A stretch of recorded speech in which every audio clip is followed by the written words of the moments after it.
Hi guys, my name is Sive and welcome to Stories in Sive. Today we are doing this channel's very first ever tag video, and that is the mid-year book freakout tag.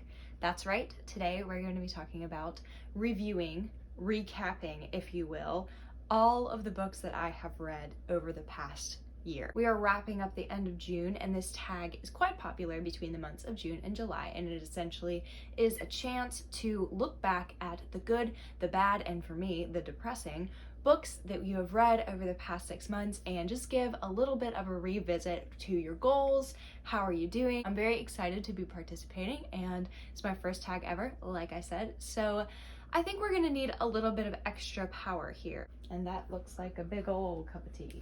Multiple cups of tea. This is a rather popular tag, and I will be linking the original creators of the tag down below in the description for you to take a look. I don't feel that there's any other buffer needed, any other description or definition needed. Let's just get right into it. And let's be honest, this tag really does get right into it because the first question is, what is the favorite book that you've read so far this year? This is an extremely hard question to answer. And there are two books that really come to mind. Unfortunately, I don't think I'll be able to choose between them. The first being Hood Feminism by Mickey Kendall, which is a non-fiction book by this extremely smart lady where she essentially dives into the definition of feminism and what we are missing out on when we talk about the mainstream definition of feminism. The other book is Take a Hint, Dani Brown. Totally different tone. This is a romance book by Talia Hibbert, who is an absolute genius. It's the second book in the Brown Sisters trilogy, and it was fantastic. There are many amazing books that I've read so far in this 6 months, but Hood Feminism definitely sets itself apart as level of impactfulness on my life, and then Take a Hint, Dani Brown sets itself apart for just the genuine joy and happiness and fluffiness that I felt while reading that book. Just gave me butterflies, so that's what that's about. Moving right along to our next question, which is the best sequel that you've read so far in 2021. I am an avid fantasy reader. I'm not sure if it's my favorite genre, that has yet to be decided, but it's definitely my most read genre. And so you would expect sequels to be a large part of what I have read so far this year in 2021. Oh, but no, they actually make up a very small portion of the books that I have read so far. But I will say that my favorite sequel has been Royal Assassin by Robin Hobb. This is the second book to the Farseer trilogy, and this is a high fantasy trilogy story about a bastard son who is a turned assassin, and it's about his political movements throughout this entire kingdom, and the court politics in this are exquisite. There is a crazy magic system, and overall it was a really, really great trilogy. However, this second book stands out. It sets itself apart. The character development, the amount of emotions that these characters were able to make me feel is just uncanny. I will attribute this being my favorite sequel to Robin Hobb's masterful craftsmanship of characters and the range of emotions that she was able to make me feel throughout this book. It was exceptional. I would highly recommend the Farseer trilogy, and I was actually able to wrap it up earlier this month, and I'm very, very pleased with having that as part of my checklist done in the first half of 2021. So this was my favorite sequel so far that I've read. The third question here is to talk about a release that you are really excited to read that you haven't gotten to so far. So this is specifically about new releases that have come out this year. This book was relatively easy to pin down. It just came into my library. I've had a hold on it for a couple of weeks, and that is Hannah Khan Carries On by Uzma Jalaluddin. And it is a rom-com, kind of light and airy story about this young woman who's interested in radio, but is also balancing her home life and her commitments there as her family is in the restaurant business and is dealing with the competition with that. I read Aisha at Last, which is this author's first novel, I believe, and loved it. And so this one was definitely a must read for me, and I'm so excited to pick it up. It is on my monthly TBR in June, and I'm so pleased to have it in my possession. Also, a little honorable mention for Sorrowland, which is by Rivers Solomon, and I loved Rivers Solomon's writing. Earlier this year, I read The Deep, and it was fantastic. And I know very, very little about Sorrowland, but I am Sold already. Anything by River Solomon I will be reading. And as we continue our conversation about the new releases, we can talk about the fourth prompt, which is what new release hasn't come out yet but you are very excited for. That book for me would be White Smoke by Tiffany D. Jackson. I was enthralled with Grown by Tiffany D. Jackson earlier this year, and very similar vein to Sorrowland. I know very little about the synopsis of this book. However, it is a must-read for me because it's by this author. This book is said to be a modern take on a classic haunted house story. It is a YA contemporary thriller that is said to be a little bit of a marriage between Get Out and A Haunting of Hill House, and that sold me. Also, just look at this cover. I mean, is it not stunning? And this book has a release date of September 14th, 2021, and I am very excited. Alrighty, so little bit of a tone change. What was the biggest disappointment so far this year? And unfortunately, that book for me is gonna have to be The Midnight Library by Matt Haig. And this is where I am not following through with one of my goals for 2021, which was to stop paying so much attention to the hype, read the synopsis, and actually pick up books you expect yourself to like. This book is about a young woman who, through circumstances that are explained, dies and is sent to her version of the afterlife, and that is the Midnight Library. You get to, when you die, explore different variations of your life. There are different paths you could have taken, either that be a career choice, a relationship, something as simple as a pet. It was extremely existential. It was very, what is my purpose in life? And I should have known that that rhetoric and that conversation from a character like our main character would not be for me. I cared very little about her. Obviously, that affects the entire plot, and so all of these different lives, all these different explorations, which were objectively quite interesting and well written, I just didn't buy into the whole, oh my gosh, what is my purpose? Everything I touch goes to shambles. Oh, woe is me. And maybe that's me being a little bit too harsh on this lovely fictional character who I am sure would be an amazing person. But I think that goes to show that I didn't look into this book enough for me to actually know that I would like it. And so I picked it up because it is an extremely popular book, and for good reason. It has a lot of really, really great conversations. I feel like it tackles some of those tough subjects well. However, because of the main character, I just didn't buy into a lot of the sympathy that she was trying to pull from the reader. So for that reason, The Midnight Library was a bit of a disappointing read for me. Next, I want to talk about the biggest surprise. And this book is one that I didn't have specific great expectations going into, but I was interested, and it ended up blowing me away. And that book is hands down Love is a Revolution by Renee Watson. This is a YA contemporary story about our main character, Nala Robertson, and she is a young teenager. And this book is about finding yourself. It's about the importance of family and growth through what you see as a priority, not abiding by what other people see as a priority. Our main character is attending a convention about climate change with her cousin, who is a part of this program, and Nala is not. She cares, but just not that much, and so when she's there, she meets a boy, and they kind of hit it off, but she does tell a few fibs to impress him, and therefore the plot continues on. It is really funny. It was lighthearted, but it also had these conversations about the importance of staying true to yourself, and so Love is a Revolution touches on the love that you receive from your family, from your friends, and from yourself. And I don't know if it was just I was in the mood for that, or if it was like the way I was postured as a reader, but that totally hit home for me. Renee Watson's writing was impeccable, and I ended up really, really enjoying this book. I gave it 5 stars, and I was very surprised by that. So that is 100% the biggest surprise that I've had so far in 2021.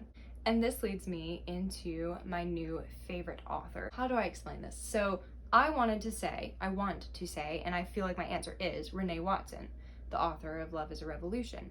However, I haven't read any of her other stuff. but she has a substantial backlist and books that I will be reading by her that she's already put out. So this prompt I'm kind of turning into the author I'm most interested in like pursuing further, though she may not be my all-time favorite author because I don't know yet. It is definitely the author that I feel is standing out to me as one I should pursue and read like their entire backlist. Take that like as a twist on this prompt, but that's like my favorite author so far of 2021.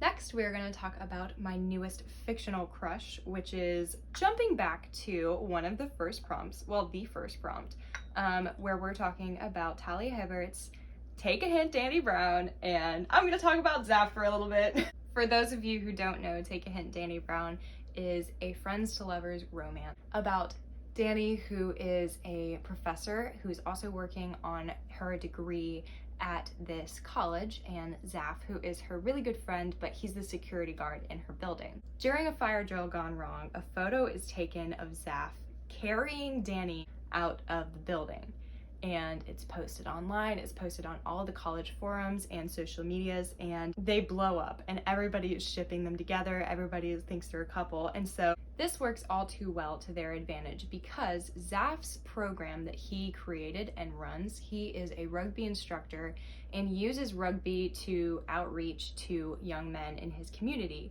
This program starts to get a lot of traction because not only is he blowing up, but everybody is like linking his social media so they see his program. So his program begins to get a lot of traction, and he and Dani come to an agreement where they are going to fake date for the sake of this program gaining more popularity. Romance ensues from there, and Zaf is just an incredible man, really, really cool, genuine, cares a lot about Dani and cares a lot about his community. This is definitely one of the easiest prompts just because Zaf would hands down be the character that I want in my corner, on my side, and on my team. So definitely Zafir. Talia Hibbert, thank you. Our ninth prompt is your newest favorite character. And this one is a little bit hard, not to be biased, because I've just finished this book, so she is the freshest in my mind. Let me get it for you. I finished The Witch's Heart by Genevieve Gornichek, and this book follows our main character, who is a witch called Angrboda. And she is fantastic. Good God, she is versatile. She is very, very old and extremely hard to kill. And the lives that she has led has brought her unparalleled wisdom, and it shows her priorities so clearly throughout this book. The plot line fights her, like wants to hurt her so bad, and this book tackles a lot of fate, destiny. This is definitely from a mythological standpoint. A lot of the characters and plot points are based on deriving from Norse mythology. All of that to say, she was just an all-around like good person, fought for her own, yet had empathy for the other side. And so I thought she was an incredible character, very well written, very well rounded. Though that this isn't my favorite book of the past 6 months, this is definitely an incredible character to read about, and I enjoyed spending time with her and in this world. Also, sorry not sorry, but we're just going back to the Farseer trilogy for a little bit. Fitz, I really enjoyed him. He's the main character. He is the bastard son turned assassin turned hero of the Six Duchies. Extremely gray, morally gray, and just like you question his intention, but like in the best way because you love him. It was very good. Anyway, hear me out. Think about this. So The Witch's Heart. Angrboda, you know, I only spent 351 pages with her, and she really, really stood out to me. However, I mean, if we're going into numbers here, 400 plus 650 plus 850, almost 2,000 pages with Fitz, and he was still like good. I think I was just trying to say that like Fitz was an extremely deep, obviously well explored character, and so I was able to gather things from him and from his characteristics, his leanings, his doubts, his fears so much deeper than I could with Angrboda because I only spent a certain amount of time with her. However, the fact that I am able to say that Angrboda is even on the same scale as Fitz goes to show that Genevieve Gorgachev did a very, very good job with writing. Even so, I did just want to mention Fitz because he is an incredible character and he did make me feel all of the things. And so that's good writing, right? Number 10 is a book that made me cry. Sorry to talk about it again, but the only book that made me cry was Take a Hint, Dani Brown by Talia Hibbert. And that is because of the ending. There is a minor conflict and it is based on mental health and how you see yourself and how you think others see you. And it hit really hard and I cried and it was beautiful. It was a happy cry because I was very excited about the way these characters were accepted and loved. It was really cool. So yeah, I'm talking about Take It in Dani Brown again. So that's like a book that made me cry, but like it wasn't a sad cry. And then the next question is talk about a book that made you happy. So if we want to, we could say that, but I'm not going to because we're gonna diversify the portfolio here. A book that made me happy, we're just gonna talk about The Kiss Quotient by Helen Huang, and this book made me giggle like a freaking schoolgirl because it is a book about a young woman who is on the autism spectrum and she feels that she's really, really bad at relationships and courting and sex, and so she ends up hiring a escort to basically school her on all of these things. Romance ensues and it is just a beautiful story, hella cute, hella funny. I really, really enjoyed myself. I binged this book. I think I read it in less than 24 hours and it was a great experience. So looking back, that's probably one of the books that made me the most happy. That and obviously Love is a Revolution. Number 12 is the most beautiful book you have either bought or received this year, and I'm going to finagle this a little bit. Okay, so here's the thing. This book was bought for me for Christmas. However, it was a pre-order and the paperback version of this book didn't get delivered until like 2 months ago. So I did receive it this year. It just wasn't bought for me this year, but we're gonna use it anyway. And that book is The Empire of Gold by S.A. Chakraborty. And this is the third and final installment of the Daevabad trilogy, which is a Middle Eastern inspired high fantasy story about jinn, magical healers, and completely steeped in some crazy court politics, mind you. So this book I requested as part of a trilogy set. Last year I read the first two books, which was The City of Brass and Kingdom of Copper. Both of these made it to my top 10 of 2020. And I wanted my own copies and am currently in the process of reading these copies, and they're beautiful. And I am so excited to read this book, but we're not talking about the plot, we're talking about how pretty it is, right? Okay. This is a stunning paperback edition. These are the UK covers. Not as big a fan of the US hardcover. I'll show it somewhere here. But we have the black, white, and gold trim. Beautiful detailing, very ornate. I absolutely love the spine as well. I think it's beautiful, stunning, if you will. And I do kind of want to show up close. Look how pretty it is, oh my god. And then just look how pretty they are all together, just for the sake of it. Come on, guys. Look at these spines.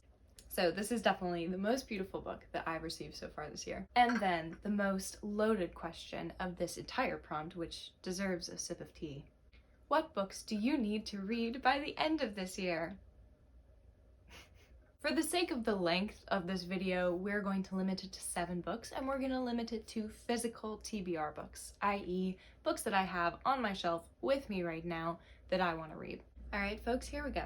The first thing I'm going to do is talk about a book that is technically maybe cheating, not really. I am currently reading The Essex Serpent. Here is my currently read. I will have this finished by the end of the year. This is by Sarah Perry, and it is a historical fiction.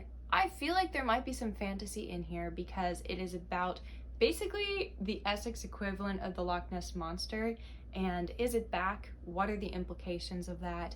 And it is following a young widow and then another cast of characters. It's very kind of like multi-perspective right now and doing a lot of setup. I'm only about a quarter of the way in, but I'm very excited to continue it on. Next is Hana-kan Carries On. We've talked about this book and I want to read it by the end of this year. Thirdly, The Astonishing Color of After by Emily X.R. Pan, which is a magical realism story. It's not quite full-fledged fantasy. It's set in a modern setting, and it is about this young woman who believes that when her mom killed herself earlier that year, she actually turned into a bird. and I know very little about this book. However, it is extremely well acclaimed on what I can find as far as the resources I look into, and it was one I was really excited to pick up. Fourth is Skyward by Brandon Sanderson, and this is a YA sci-fi book about a young woman who is a pilot in this dystopian society where pilots are essentially the heroes of their society, and she is fighting off the reputation of her father, who is also a pilot and a deserter, and she is trying to prove herself to the academy, prove her worth in the program, and eventually fight for what she wants on the field with all of her friends. I'm very excited to read this book. It will be my first completed Brandon Sanderson novel. We're talking about a lot of YA here, but this is a YA fantasy. The Wizard Heir by Cindy Williams Chima is part of the Heir Chronicles. It is book 2. I've read the first one last year and really enjoyed it. This is very light-hearted to me. Yeah, it's like, oh my gosh, the wizarding world is falling apart, but like, it's escapism for me. I really love books like this. You can kind of just like put your head down and completely dive in. The writing is extremely immersive. The plot lines are fast and quick and fun, and I'm definitely very excited to pick this up and dive back into the world of the Heir Chronicles. Next, I have Exit West by Mohsin Hamid, and this book is also magical realism, and it is about this door that appears to this couple, and they are at the end of the world, and their progression through this door essentially opens up another splinter in time where they get to pursue. I know that this book comes highly recommended by Books and Lala, who is like, to me, the queen of magical realism recommendations. And so I'm trying to get into the subgenre of fantasy that is magical realism, and I was told that this is a short and easy place to pick up and get a feel for what the genre is all about. So I will definitely be reading this book by the end of this year. And lastly, I feel it is appropriate to wrap up the books I want to read this year with easily my most anticipated, which is, again, Empire of Gold by S.A. Chakraborty, the final installment to the Daevabad trilogy. I am beyond ecstatic to read this book. I am nervous, to be honest with you, but there is no amount of anticipation and nervousness that can defer me from actually wanting to read this book. As you saw earlier, I am beginning my reread of the first 2 in order to fully prepare myself and remember everything I need to remember to go into this fully knowledgeable and fully ready, armor on, I'm equipped. That is the plan for this year, and I'm going to try to finish this strong and not cry, and we'll see what happens. This could be the book that makes me cry sad tears for the first time this year in 2021. And that is it. That is the last prompt of the mid-year book freakout tag, and boy, am I freaked out after going through all of that and attempting to encompass all of the feelings and emotions that I have had throughout my book journey this year. So far, I'm just so pleased with the reading I have gotten done. As far as some statistics for you goes, I have read 55 books this year. My Goodreads goal is 65, and I feel like I will be surpassing that. All that to say, thank you guys so much for watching. I hope that you enjoyed this video, and I enjoyed talking to you guys about what I've gotten up to so far and what I expect to accomplish in the rest of 2021. So yeah, I hope you all have a great rest of your day, and I will see you in the next video. Bye.